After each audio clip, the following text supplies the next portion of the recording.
Good morning. Good morning, everyone. I'll be right there with you.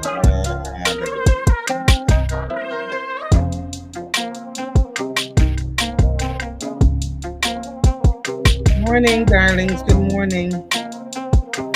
Good morning. Welcome, welcome. Good morning, everyone. Giving you a minute. Let me open up my chat here and see.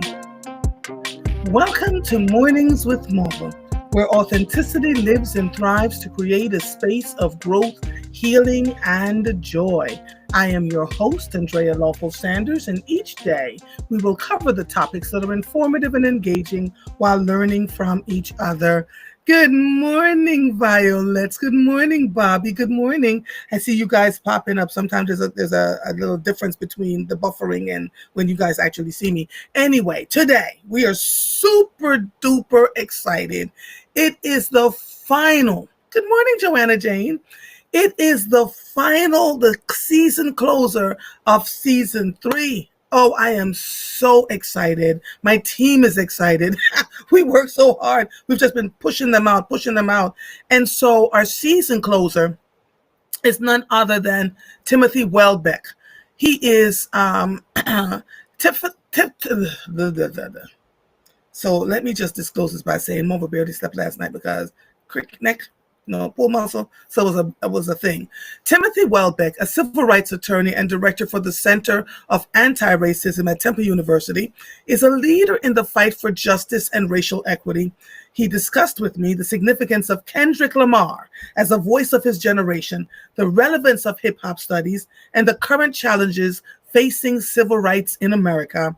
Timothy emphasizes the importance of understanding DEI as a continuation of civil rights efforts and the need for community action in the face of political challenges. He also explores the concept of racial identity and its implications, urging individuals to take action and engage in their communities while addressing the importance of self-care, including his own in activism. Good morning, Kia. Good morning, darling. I am so excited about this episode. I'm grateful to my team for curating him. And we got on the air. We actually talked some weeks ago, and it is so appropriate now in the times that we're in, about diversity, equity, and inclusion, about our civil rights, our needs for community. In fact, I interviewed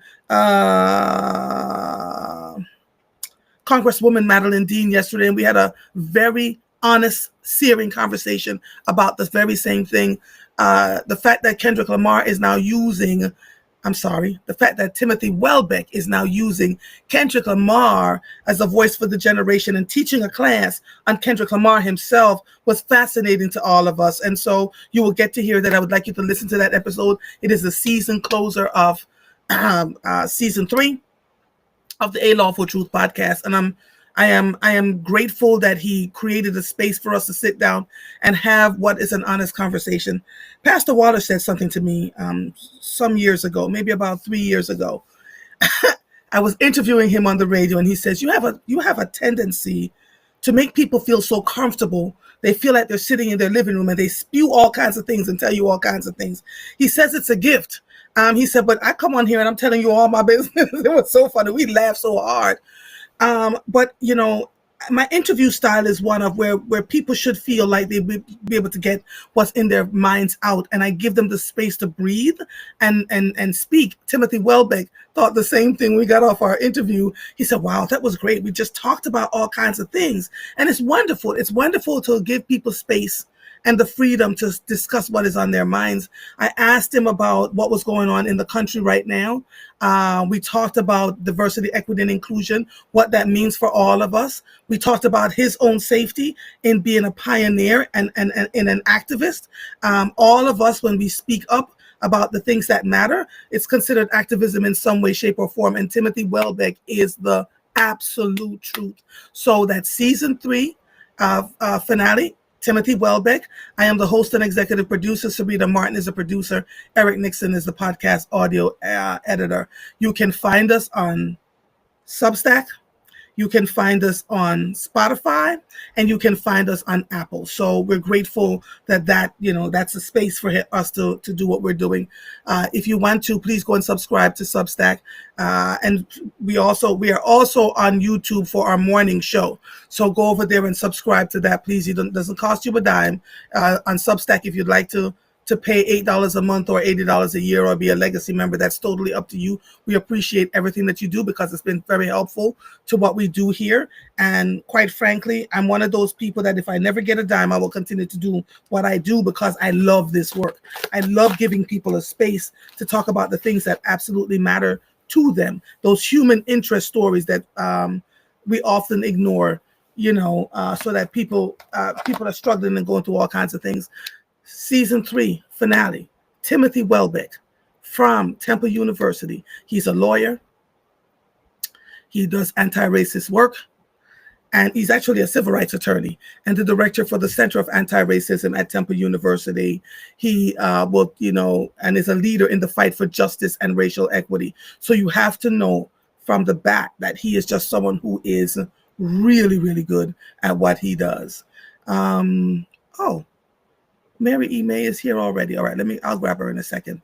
Let me say good morning. Good morning, guys. Good morning. Good morning to Xenia, Laura, Beatrice, Monica. I'd like for you all to go over and listen to the season 3 finale with Timothy Welbeck. We will be back with season 4 in October. The team is going to take a much needed break.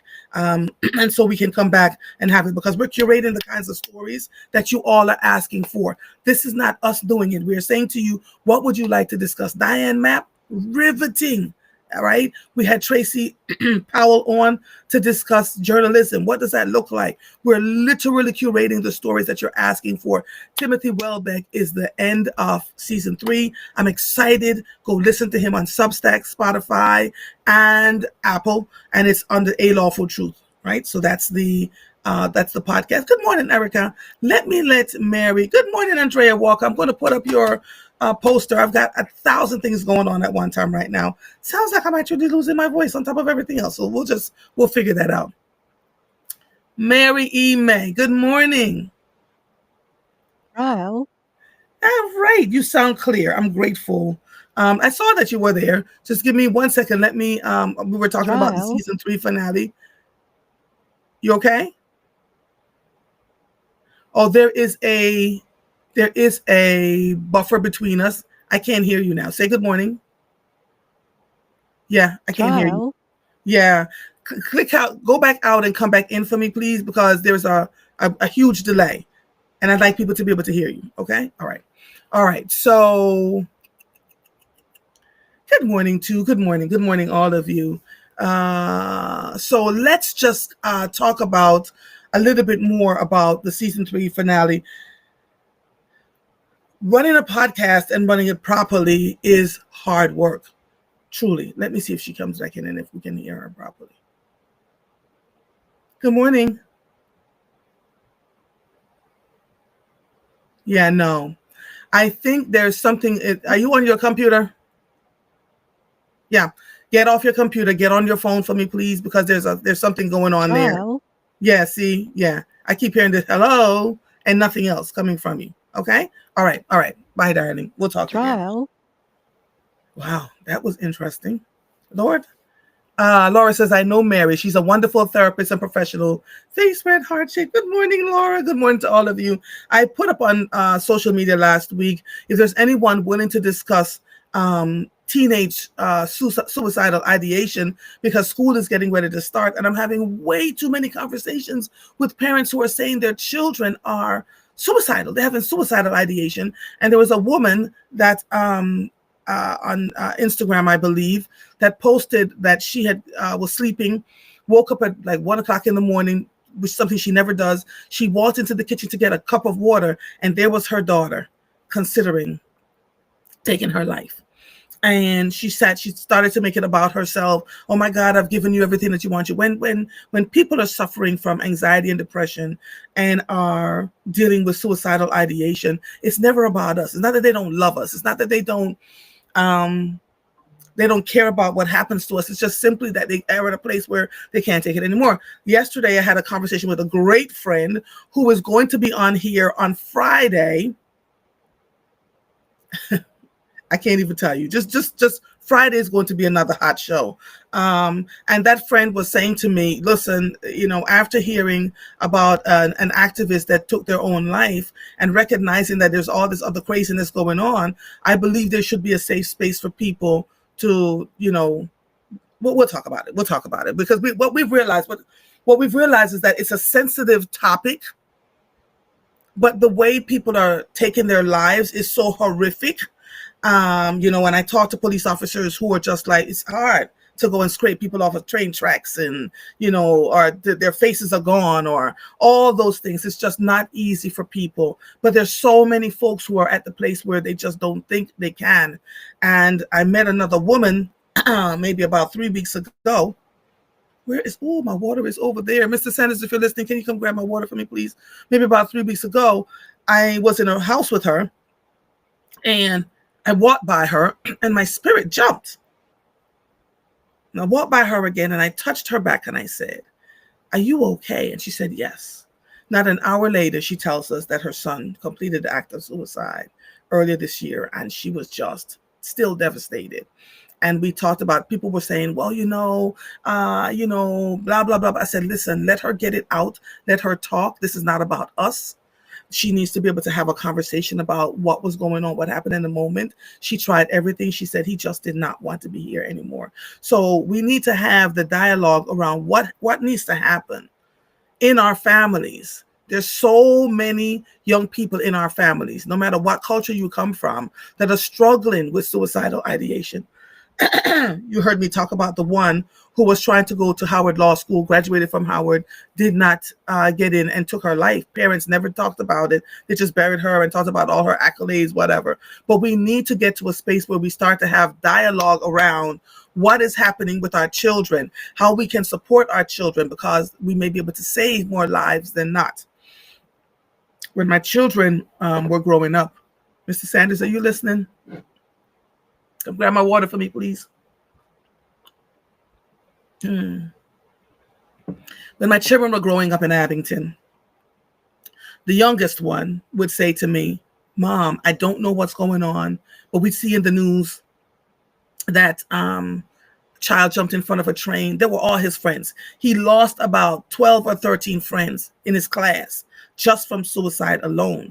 And by the time we got to child number 7, I called him one day. At this point, he was in college and he was doing study abroad.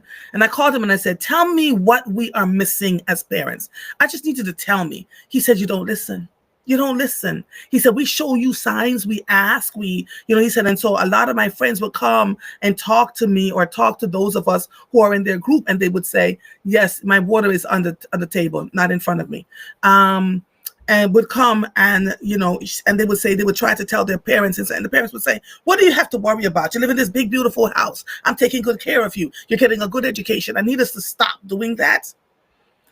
Sit down and really take a hard listen to what's happening to our children. And he said, because as parents, you don't listen, and because you make it about yourselves, these are the kinds of things that are happening. He said, I've lost way too many friends. This makes no sense. Mary, can you hear me now? I can hear you now. Oh, much better. It was your computer. Okay. So much better. So Great. I am grateful. I was just talking about suicidal ideation in teenagers and how many of my youngest sons, so many of his friends, about 13 of them he lost while he was coming through Abington. It was crazy. Some of it became news, some of it didn't. So let me introduce you to people so we can have this much needed conversation. And thank you for your patience in trying to join me. Okay. Absolutely. Mary E. May, MFT, is a relationship therapist with a keen ability to facilitate healing for youth, teens, and adults that require a pathway to work towards strategies to deal with violence and trauma when it manifests in their lives. In addition to being a passionate therapist with over 25 years of experience, Mary is also an innovative trainer, educator. Thank you, my husband. Presenter and public speaker. Her expertise in domestic violence, bullying, suicide prevention, and teen dating violence makes her an exemplary choice for seminars, workshops, and symposium. You're also a staunch advocate for preventative care. Good morning, and thank you for joining us, my friend. Thank you for having me. I put up a post last week of a woman who was talking about, going to the refrigerator and she found her daughter was in the kitchen contemplating suicide. And I asked in that post, is there anyone who would be willing to have this conversation with me, given the fact that school is about to reopen? There's Mhm. so many things that our young people are struggling with, issues in the families, uh, um, abuse, sexual abuse, um, mom and dad not being home. And I'm not saying this because it's just something I'm thinking about. I'm saying it because I've had those conversations with those children. Mom and dad doesn't show up for days at a time. They don't want to call DHS because they feel like that's only going to be a worse situation. And they come into Right. school laden with trauma. Right. Can you talk to us as families now? What we need to know when we see what are the signals that something is wrong with our children that we are missing? So some of the signals, I'm sorry, my whole setup is falling. No worries. Take your time. Um, so let me just make it flat. Um, So what we are experiencing is that young people are carrying an emotional weight heavier and more invisible, yet is more dangerous than ever before. And oftentimes, like we have these outdated comparisons or understanding around parents saying or adults saying, I made it through, they'll be fine, or they Yes. they don't have as many stressors that I had, so they should be okay.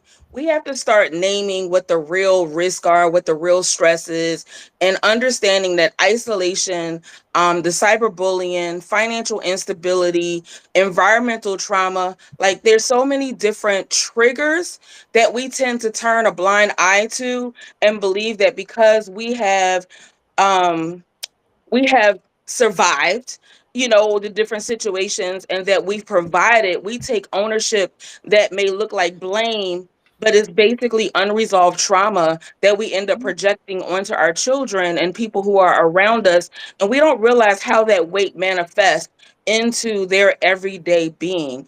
And so when we talk about um people who choose death by suicide, is usually because they're trying to alleviate stress that has been going on for some time, and they're tired of being like invisible, and there's like a cultural impact as well as generational disconnect. Okay.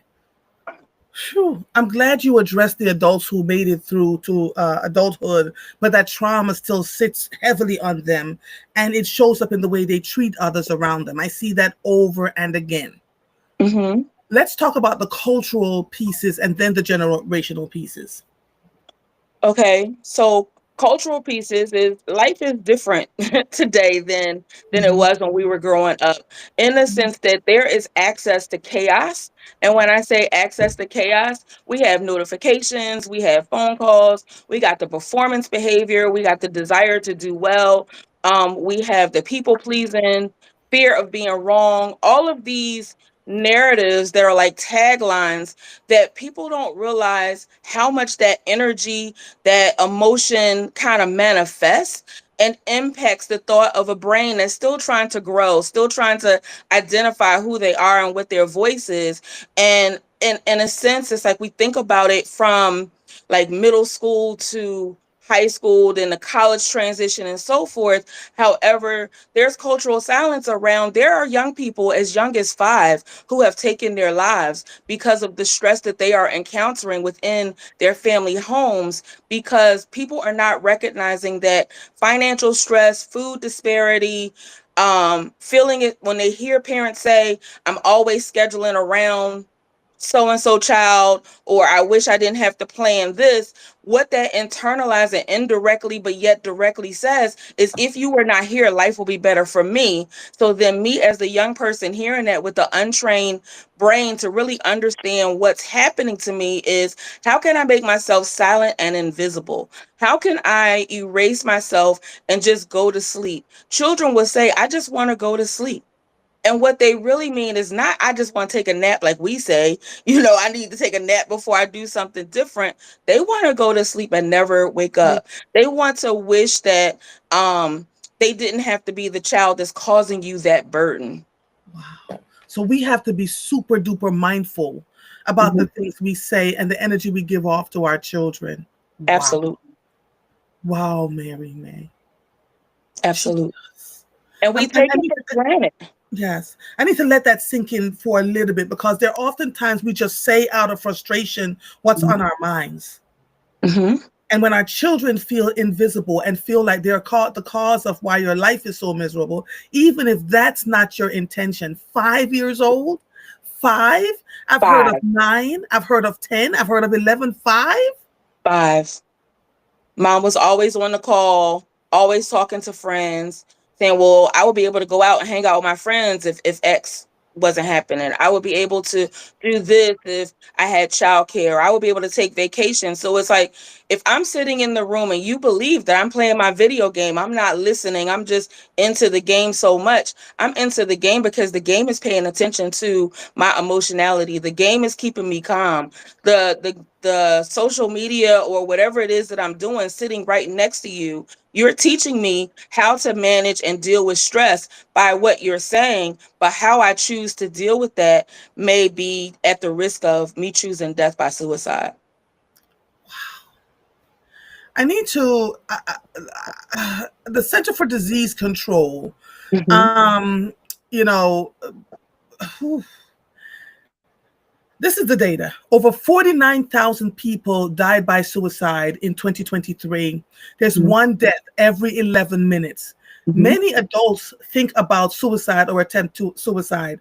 12.8 million people seriously thinks about suicide. 3.7 million plan for suicide. 1.5 million attempt suicide. I was trying to find out, look for the stats around children. That didn't pop up for me, but if you have those stats, let me know. Data for race and Hispanic origin should be interpreted with caution. Studies comparing race and Hispanic origin on death certificates and on U.S. Census Bureau surveys have shown inconsistent reporting. This Mm-hmm. might lead to underestimates for certain racial groups. Right. Like I talked about that one girl who took her life, even though that might be on the, I don't even know if it's on the death certificate, because they don't, sometimes parents say, I don't want you to talk about this. Do Exactly. not put it on the death certificate. I do not want my family to be smeared. We come back to what we think about ourselves, how people will think Shame. about us. Mm-hmm. Mm-hmm. Shame and cultural expectations. So it's like, and we got to think about the stats that you see is of reported families, people who reported and people who shared.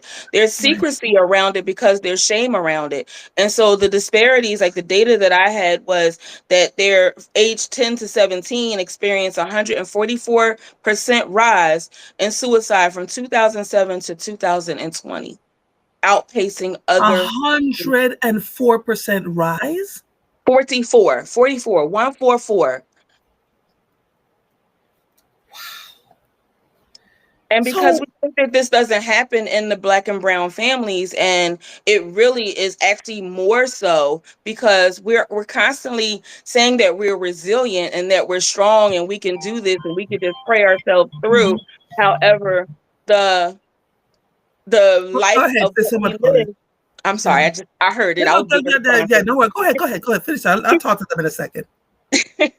The data shows as far as what has been reported, but people are missing the point of, they think that it's veterans, they think that it's people who, just not them, but because of our values that we have in these melanated communities, we don't report. However, we're at 144% in 2007 and 2020. And the reporting communities like the CDC that you mentioned are usually like 2 to 5 years behind in having the data because they're siphoning through what's fact, what's fiction, what's real, who What's says I can report it, who says I can't, like all of these different, variables. So the number actually may be higher because the stress levels and the access to chaos, as I mentioned earlier in talking, continues to elevate, continues to exist and become a stronger impact on our day-to-day lives. Welcome to Mornings with Mova. How may I help you? Yes, hi, it's Laura. Hi, Laura. What's going on, darling? Hi, I wanted to, first of all, say hi to Mary May and just give you guys, she is a great therapist. I remember speaking with her some years ago, we were in the same, I was a leader of a women's group and Mary was a part. And I remember talking with her about certain things, and it was so intriguing. And I really wanted to ask her a question. And my question is, from about 10 years ago to now, it just seems like things are just getting worse, like with the teens. I wanted to ask her specifically, what is she seeing in her practice that has changed from like 10 years ago to now? That's a a great loaded question. question. I appreciate that Thank question. you for calling in, Laura. All right, All you're right, honey. welcome. Bye bye. Love you I guys. love you too. Bye bye. Love you too. That's a great question because I think what that question underscores is that we attempt to be more aware of like trauma and like the cyberbullying, the online harassment, and different things like that. But we often sugarcoat like what the real under what's really happening underneath all of that. Right. And in the last, I would say 10 years ago, life didn't have the capacity of everybody being on to these notifications, social media, looking for performance and approval and validation. I mean, we may have looked for like the validation and approval. However, it is like in an instant because we are programmed through these different platforms that if we get so many likes within a couple minutes, then we have the it thing, or we get so many views, then like that's the best thing. Well, for an adult, we may be able to regulate and understand that in a different capacity. For a young person, that's everything. And the reason that they place things in stories versus is placing it in like an actual post is because the story disappears, Yes. Yes.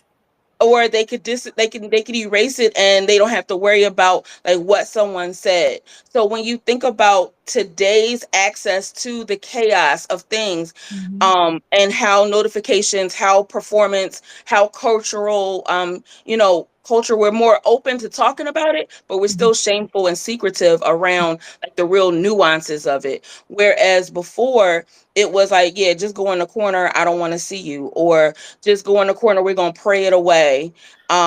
We're going to just like shake the rug, or we're going to send you down south for the summer so that you can go hang out with that family because we can't deal with that here. All of that is actually like a disattachment to what is occurring today, because we may disconnect ourselves, but the pandemic disconnected us as a start. So it's like we're just constantly disconnecting from that human reality and the Yes. humanity that keeps us loving each other, like on schedule, breathing on schedule. Whereas before we had other things, but we just weren't sensitive to the words that we said, and it being a tipping point, so people just wanting to not live on the other side of the soil.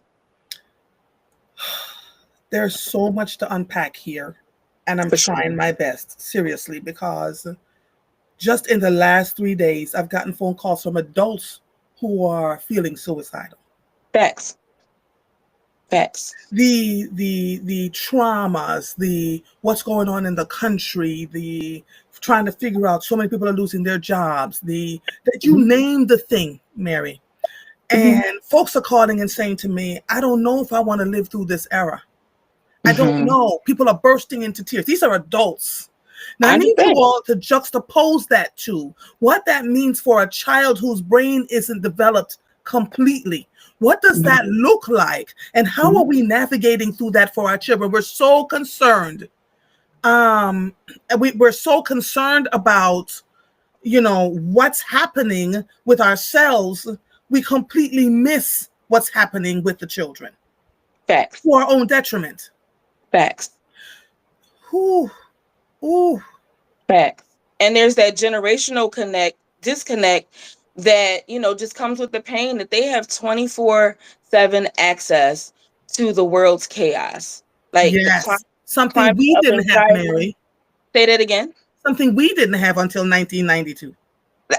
I appreciate Jet Magazine finding out, and Ebony Magazine, that's when you found out that certain celebrities were no longer Yes. here. Like we had a 7-day buffer in between one pamphlet to the next, whereas now you could be scrolling just trying to detox or decompress or just see what you want to see on social media, and bam, somebody is saying something. Now that energy transfer into your day and how it is that you have to begin. Are you laughing? Are you filled with joy? Is your joy your non-negotiable? Or are you really truly taken in? And people don't take inventory on how just the littlest change or shift in our climate of anxiety, and it's like we want to label it as anxiety, we want to label it as trauma, but we don't take the time to identify where that harm truly is and what the true behavior of that manifests into anxiety, that manifests into depression,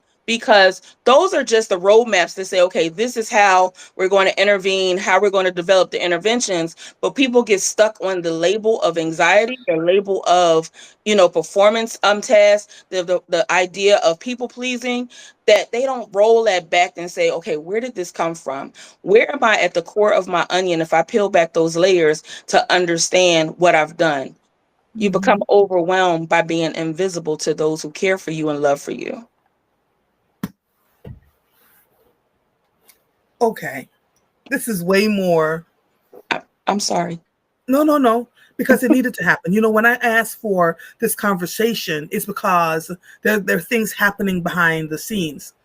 So what can parents do first for their young children, 5, 6, 7, first from birth? Let's start with birth.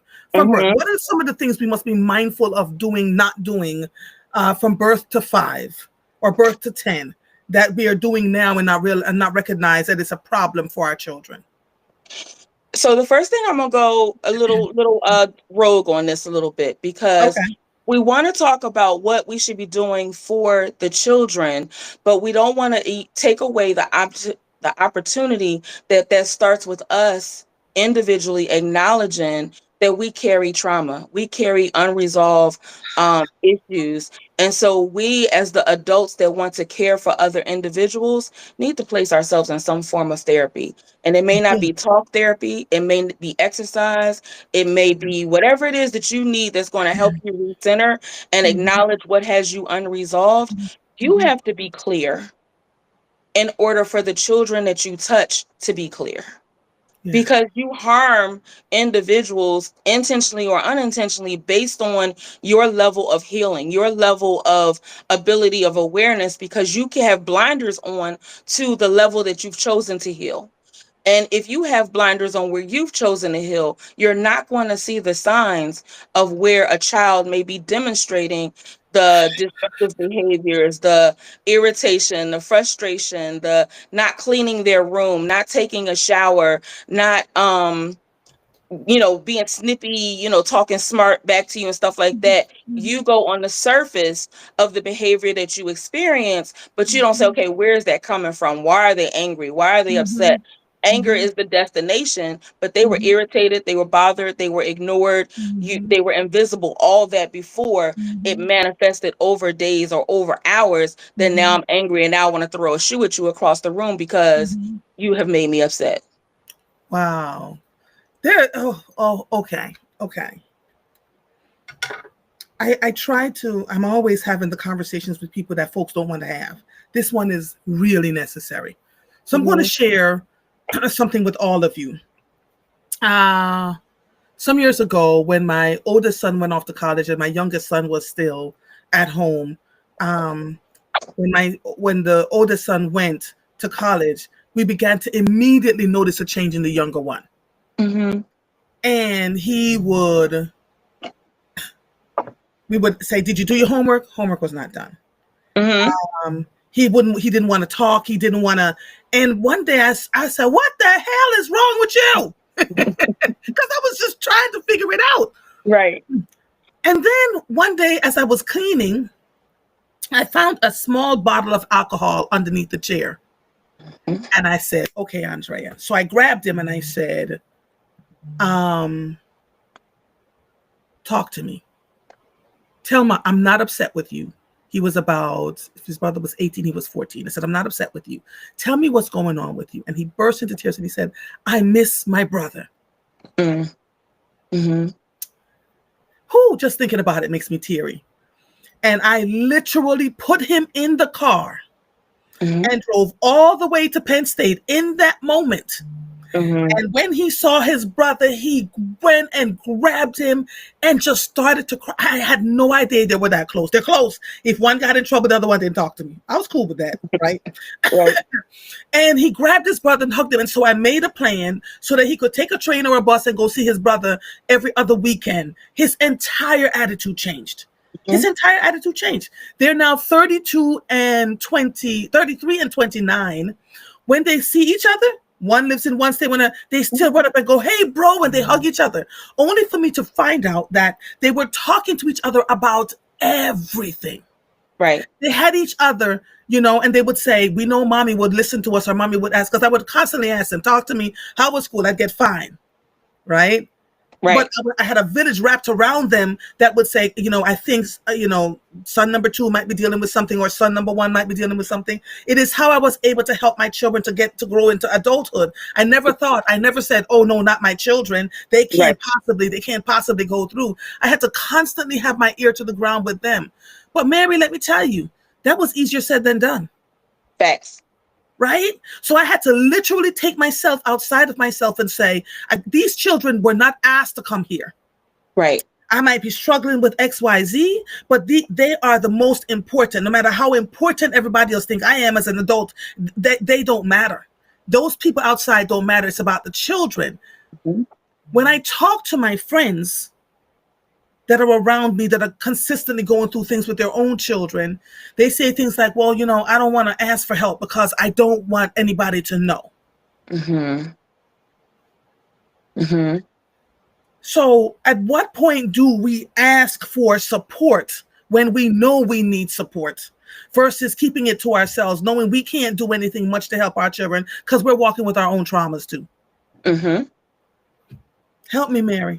And that's the key. Like we have to realize that when you're healing in a certain way, and we're talking about emotional healing, if you've only gotten to a certain point on how you interact with your mother or how you interact with your father, or the fact that siblings are not speaking for years upon years, that grows into something. And whether you feel allegedly at peace with what it grew into, Right. that transfers into the child and how they will now navigate those same type of relationships or just Yeah. relationships with other people. Mhm. So it's like we have to kind of like get out of that ego, confront it, Yes. and understand right, wrong, right, wrong, weak or strong, like whatever it is, like we have to understand that behavior is constantly communicating to us Yes. because children don't always have the words. Young adults, college students don't always have the words to kind Mhm. of name it. We're now in a culture where we're like, okay, well, name it, understand Oh, it, child, please. like whatever. And when you ask that question, it's just like asking in the historical, tell me something good about yourself or tell me something good about your child. We could default to all of the negative, all of the things that we want to correct, all of the things that we want to. We don't realize that all of that fixing, correcting, and things, those are trigger points that are developing into that emotional well being of, do I want to live on this side of the soil or do I want to take my life? Jesus.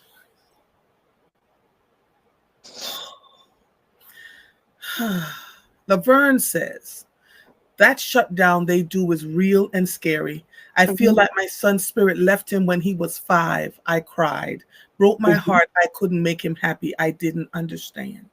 Mhm. Jesus Christ. And I don't know Laverne's story, but I just want to use the words that she said. Hmm. When you say you want to make someone happy, we often go into auto drive and assume that we know what that thing is, when that will be a great opportunity to have open-ended, non-judgmental conversation, and not say what's wrong with you. And we could use the terminology what has happened to you, but Hmm. ask open-ended questions around how can I be of better support, Yes. and just listen. Like Yes. just allow them to just pour, like you're pouring into a cup and the water is just letting it come out. Mhm. Allow them to just freely talk to you unapologetically, and you take note.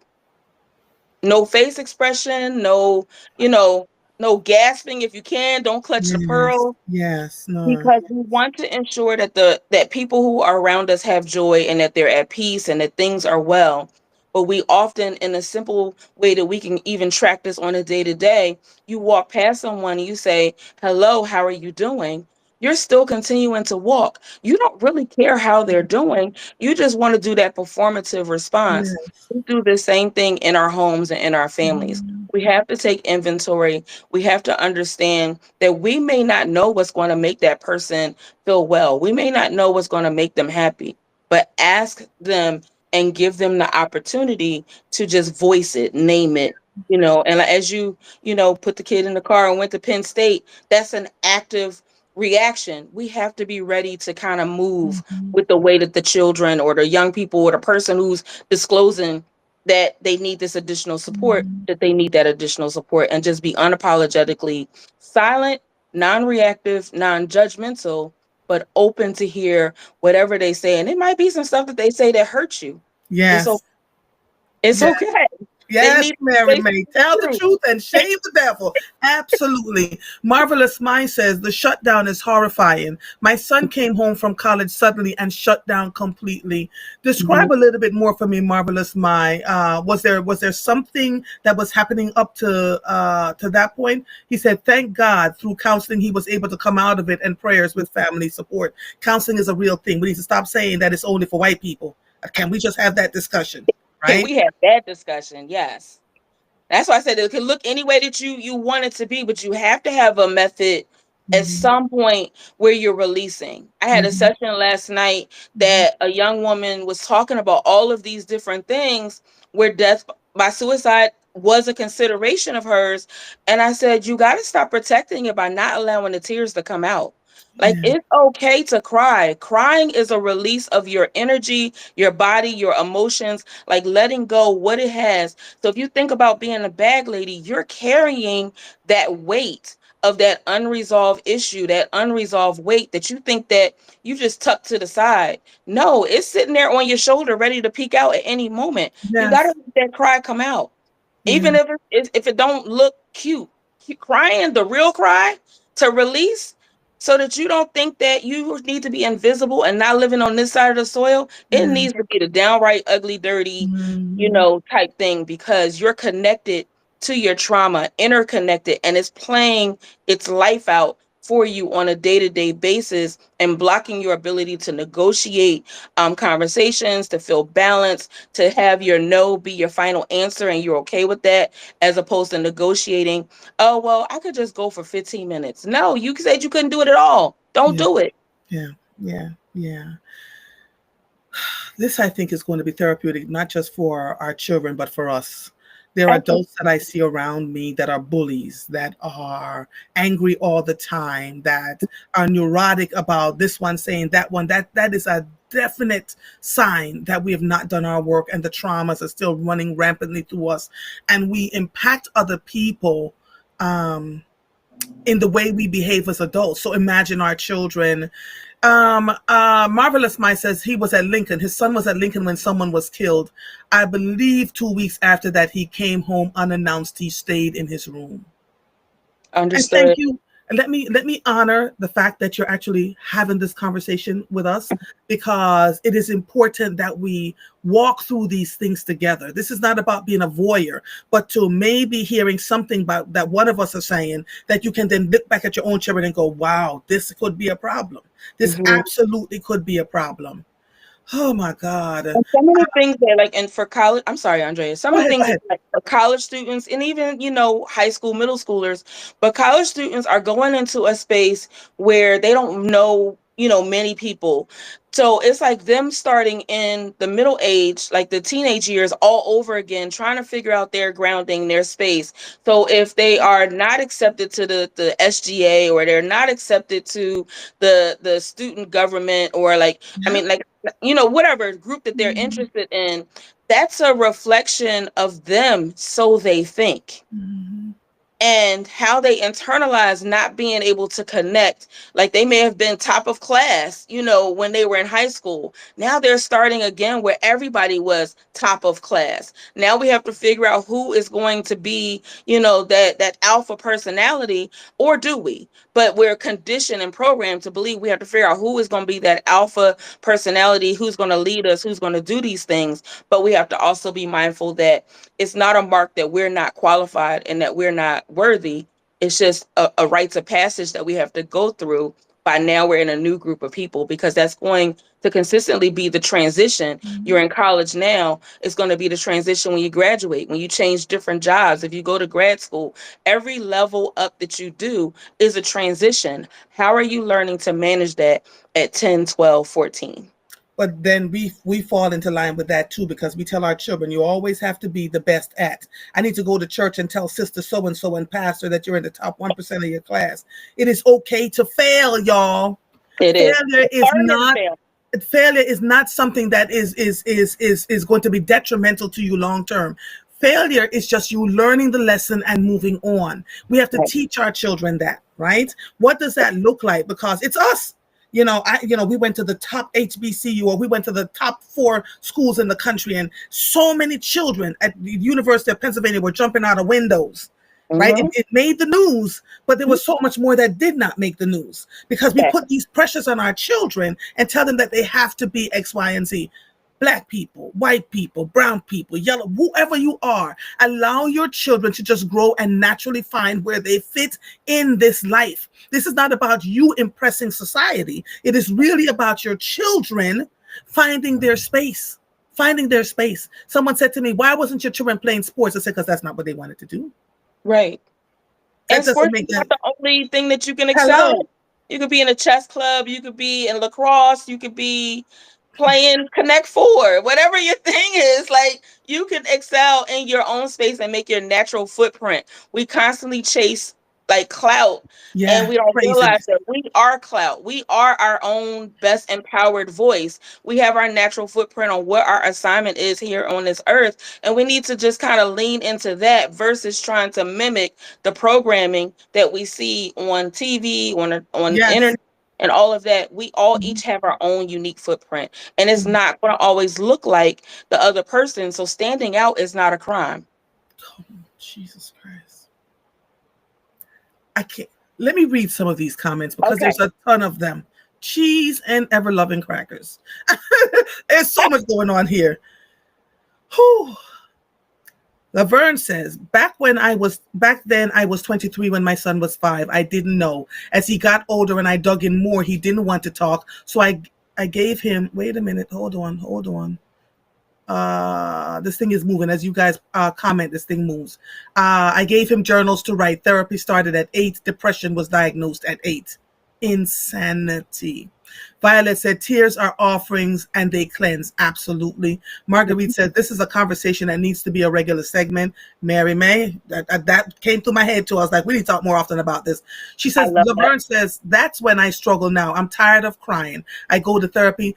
Laverne, can I suggest you go see Mary May? Because I read your posts on Facebook and I can feel the energy that comes from them.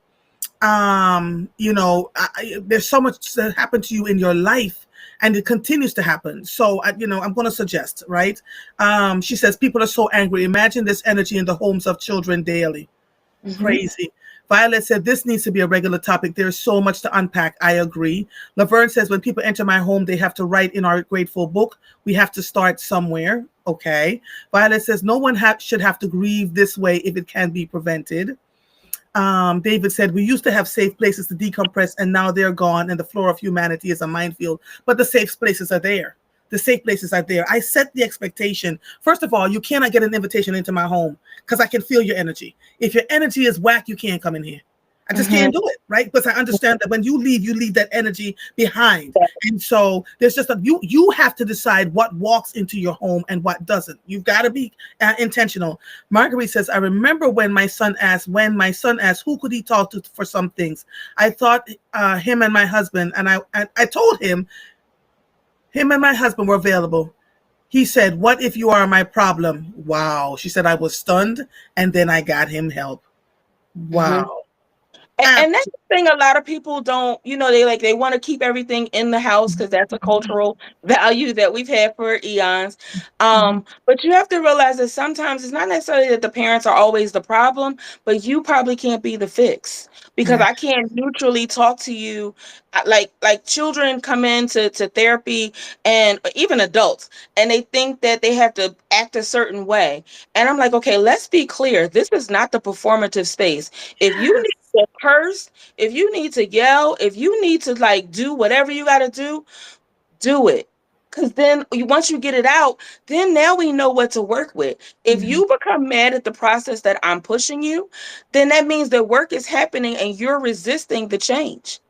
But Yes. I don't live in resistance. I don't live in barriers. I don't live in the space of allowing someone who has chosen to come into that space to stay stuck. So it's like you have to be willing to kind of let go that you want to be the fix it all, but if you're a member of that person's system, that family, that network, it might have to go outside, which means you might have to confront that value that we have culturally of what goes on in this house stays in this Mhm. house. Mhm. Sometimes you need to add another house into your cabinet of wellness, and having that coach that's on the team, or that, you know, whatever, whoever is in your natural network might be the better person, because they see that individual in a different space that you have blinders on and don't even realize that you do.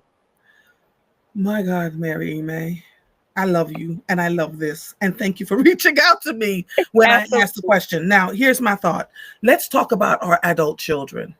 Okay. I am of the firm belief that being a parent of an adult child is even more difficult than being a parent of a child birthed. Am I incorrect? You're not incorrect. You are not incorrect. So again, I'm going to use myself as an example because I don't ever want you to think I'm sitting here being all pious and just having dialogue. Mhm. Um, my oldest son and I got into a thing earlier this year.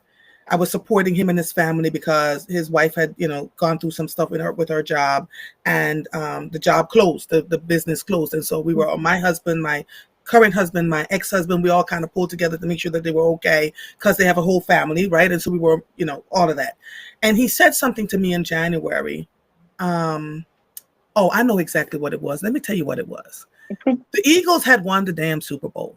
Okay. He wanted to come to the parade, and I said to him, I don't think you should, because it was the COVID strain, the virus, I said, and I don't think you'd feel good about if anything happened to your children, but do whatever you want to do. And he was like, you're always telling me what to do, blah, blah, blah, blah, blah, blah, blah. I said, they're your children, not mine.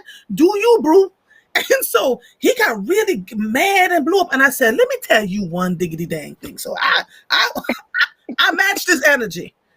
Mm-hmm. And if you've ever met Nanny of the Maroons, then you understand. If you've ever heard about Nanny of the Maroons, one of the national heroes of Jamaica, that girl was no joke. Right. Energy, right? I said, Right. I'm done. So, you know what he was doing? I blocked him. He blocked me. It was all that was Love going on. But he it. was calling my husband just about every single day. And my husband said, he's trying to talk to you through me. I said, I don't want to talk to him. Mm-hmm. This Mm-hmm. went on for about 3 weeks.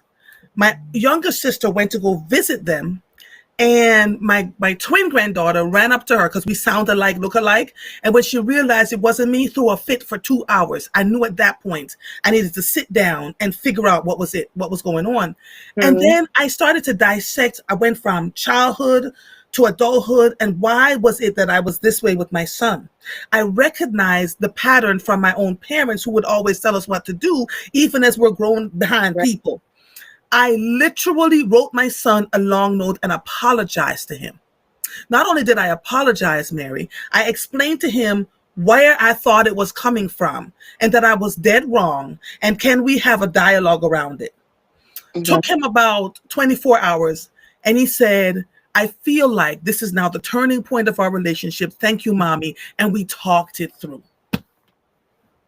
Those family traumas will take you if you don't dig in. And I had to dig in. I had to get outside of myself, get out of my skin, and go, who does? Because I'm like, I gave birth to you, bro. That's where I was. This is the black mama thing, you know. And I had to literally humble myself and say, yo, you should see us now. Mm-hmm. I asked for his permission. Is it okay for me to do X, Y, and Z? He said, yes, mom. It's okay. It is because I'm a grown man with 3 children, a wife, and 3 dogs. Let me be the adult. The same conversation that I was having with my own father, not a year ago, and I'm damn near 60, right? Right. So that trauma made its way over to my sons. Mm-hmm. So the apology and the real conversations around, okay, I need to change the way I react and respond to you. I need to allow you to make your own damn mistakes. When you come, you will have the conversation, right? But Mm-hmm. it's hard. It We is. It make it can be. hard. Right. We choose hard. We choose her because we don't want to go against the values that have been our family rituals for so long. We feel like we're being disrespectful to what we've known.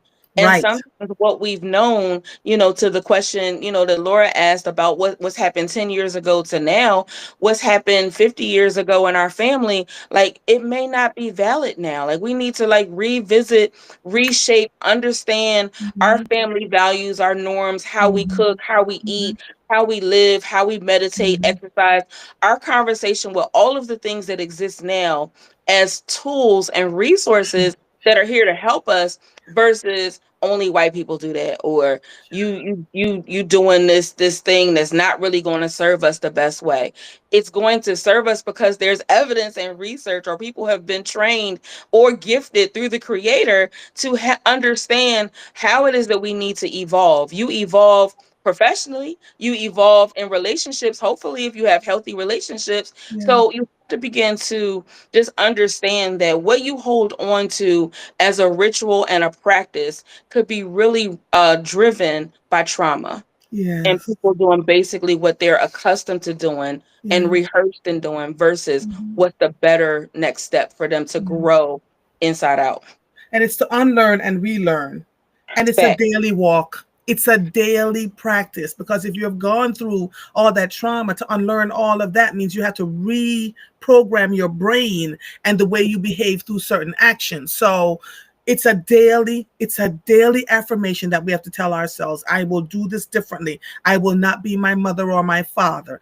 Like Monica says, stop to really care and listen, really listen. I remember the shutdown with my teens. My now adult daughter shared so many things that I did to hurt her unintentionally. It was so hard to hear. Mhm. Yeah.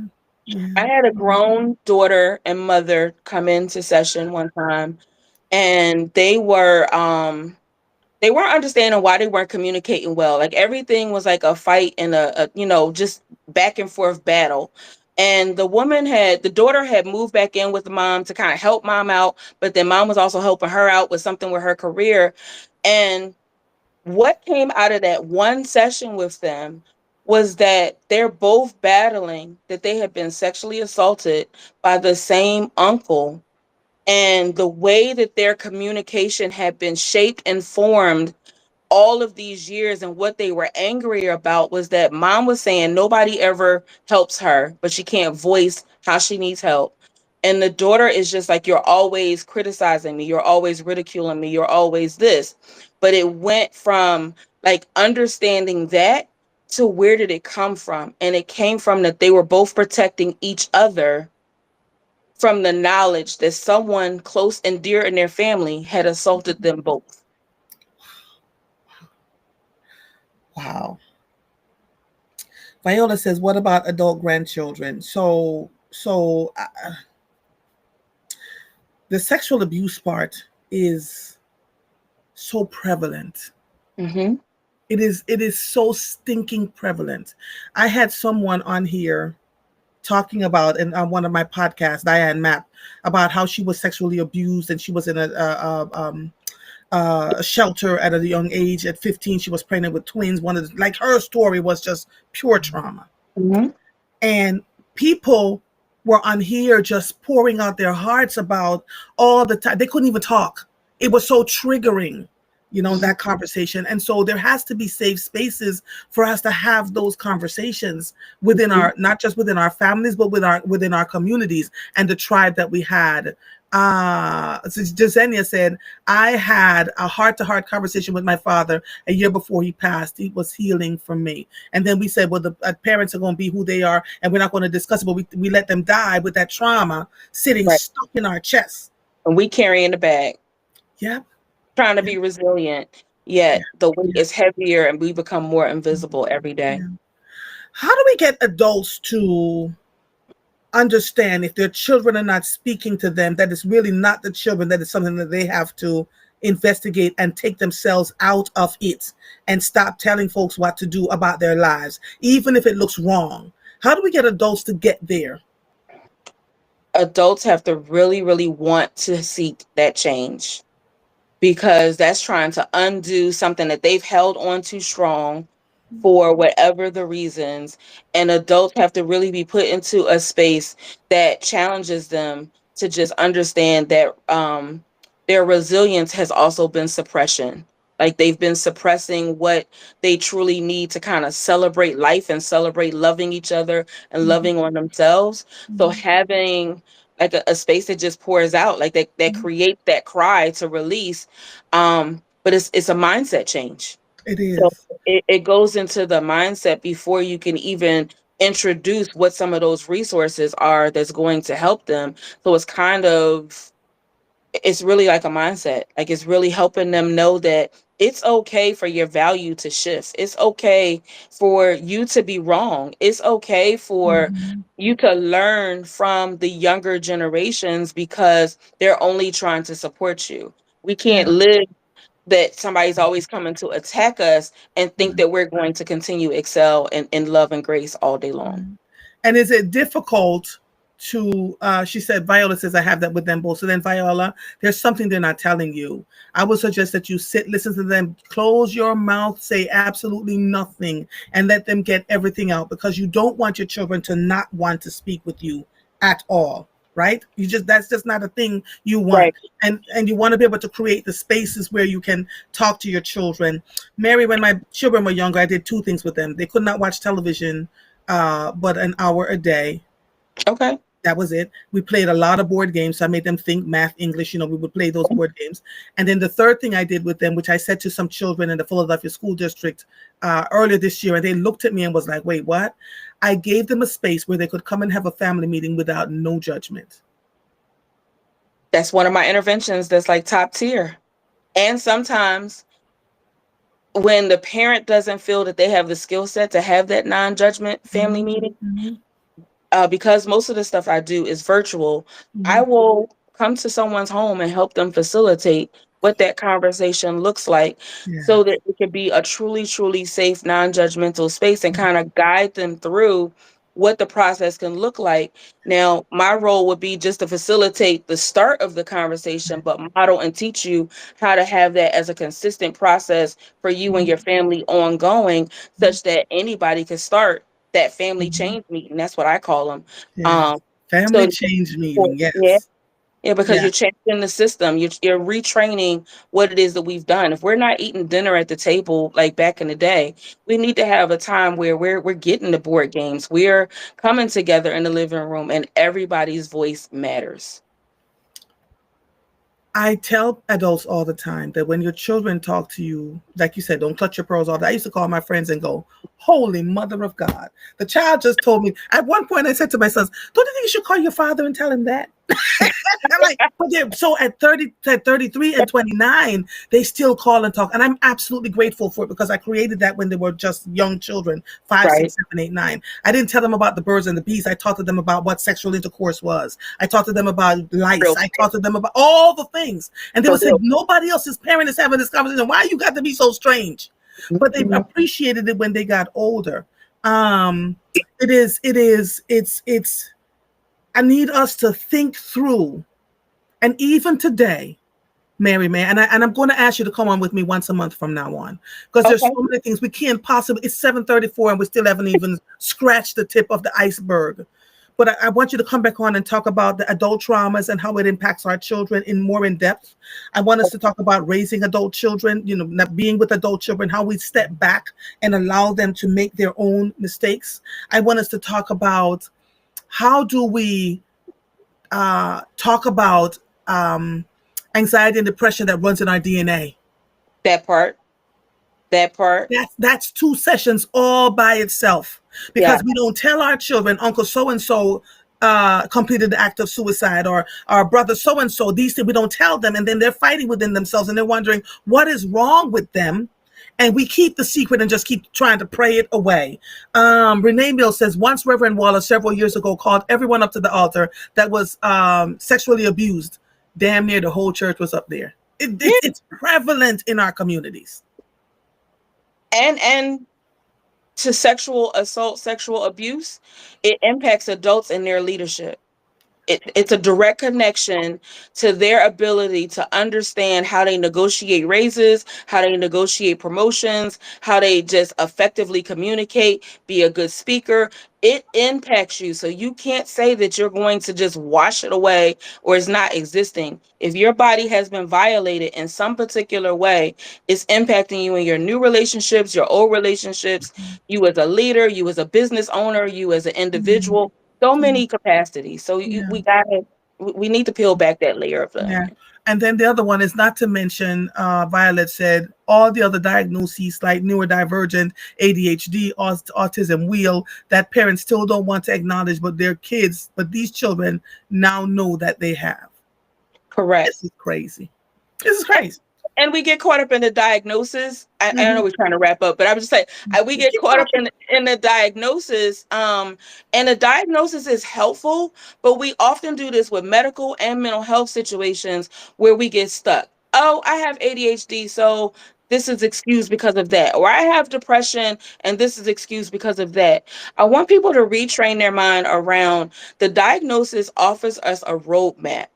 It offers us a roadmap to understand what the behaviors and things that we are doing and what has caused it to kind of manifest to be there. But we're going to work through it. Like, that is not a dead end road. We're about to do the reconstruction to kind of rebuild your narrative and how you see yourself and get back to those activities that you previously loved to do, because you don't have to live in anxiety every day. But once you understand how your anxiety manifests or what triggers it, what causes the sleep deprivation, then you understand how to change your schedule, your routine, your eating habits, all of those things. That those simple shifts, it's like a 2 millimeter shift, is going to help you not get stuck in just the diagnosis of Right. medical or mental health situations. One conversation, and you can Right. build your wellness by just moving through it. Yeah, Shakila says that part. And can we talk about how that the diagnosis morphs into trauma and depression because we refuse to see our neurodivergence for who they are? Correct. Correct. Correct. Tell them how they can reach you. If you're not busy enough yet, child, tell them how they can reach you. They can reach me on IG, Relationship Flow, as well as directly at Butterfly Love. No, let me not do that. IG, or they could do on Facebook at Mary Elisa May, or they could Mary, do Facebook page Butterfly Love Consultations. Butterfly Love Consultations. Mm-hmm. Do you accept insurance? I do not accept insurance. I am self-pay. Okay. All right. What's the average cost for one of your sessions? The average cost is $150 and it's Okay. 75 minutes. So I do a little bit more than the clinical hour. 150 for 75 minutes. Okay. Okay. All right. She doesn't take any insurance, Viola. But you know what I've said to people all the time? If it's important enough to us, and when I say that, I'm not saying that in a Nikki B says put it in the chat. All right. Tell us again what it is, please. So Instagram is Relationship Flow. On Facebook is Butterfly Love Consultations, as well as my primary page, Mary Elisa May. And it's ELISA, Elisa May. All right. So I'm sending on IG. I'm telling them to go to Relationship Flow on IG and give so they're asking me to put it here. What else? All right. Say that again.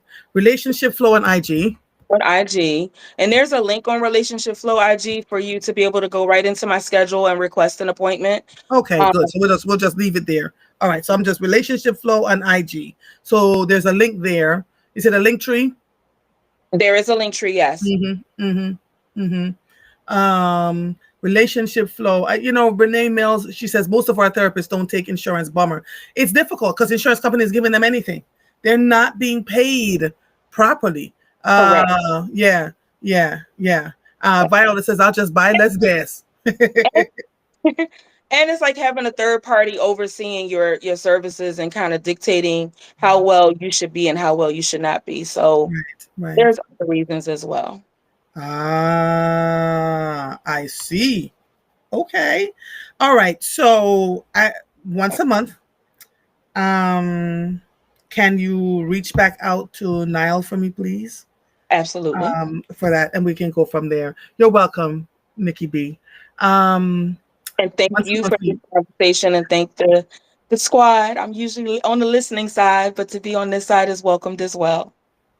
Yeah.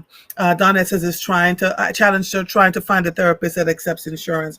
But again, what is it worth to you? I have a friend that sees her therapist 3 times a week. Is that serious for her? Three Right. times a week. So for us, it's renegotiating what our budget looks like for those of us who can, we're going to Martha's Vineyard and all those other places. This expense, like, budget your life out and figure out what we can do in terms of our own managing our own health and wellness. I am so grateful to you. I'm Thank so grateful to you. I thank you in ways that you cannot. Nikki B says, one and only says, if shopping is your therapy, use that money to pay for these therapy sessions. Yes. Right, because Yes. Yes. closet full of tags and stuff you're not even wearing. Just gave up 4 contractor bags filled with clothes. And I got some fantastic stuff. You're right. You're absolutely correct. Dr. Anita Phillips said, cancel your Kindle and Audible subscription and read the books you already have that you didn't read in order to pay for what you need. So there are ways to renegotiate our budgets. Renegotiating. Mm-hmm. Yep. And And if you listen. have a violation in life, that renegotiation feels uncomfortable and wrong. Mm-hmm. But once you get through the process and understand where that comes from, you'll have a better way of just owning your voice and knowing that joy is non-negotiable. Yeah. It's just based on the conversation that I'm having with you. You sound like an incredible therapist. Oh, thank you. An incredible therapist, and that is what we need. And I like the idea that if you're not going through an insurance company, then you're able to work with the client versus having to report to the insurance company, who's then taking all your business and doing God knows what with your data. That's yes. This is good. Thank you, my sister. We're Thank now you. at 7:42. So go on back over to my producer and get the information for me, please. And we can work from there. Season 3 finale is out today. Civil rights lawyer Tim Welbeck. Bye, Mary. Thank you so much, my darling. Bye, Have honey. a good day. You too, honey. Tim Welbeck, civil rights lawyer and leader of, let me just let you know, because I'm not going to say this, he's a civil rights attorney and director for the Center of Anti-Racism at Temple University. He is a leader. She'll be back. She'll be back on. Dr. Anita Phillips? Oh, all right. I'll find her too. She says she's fire. Okay.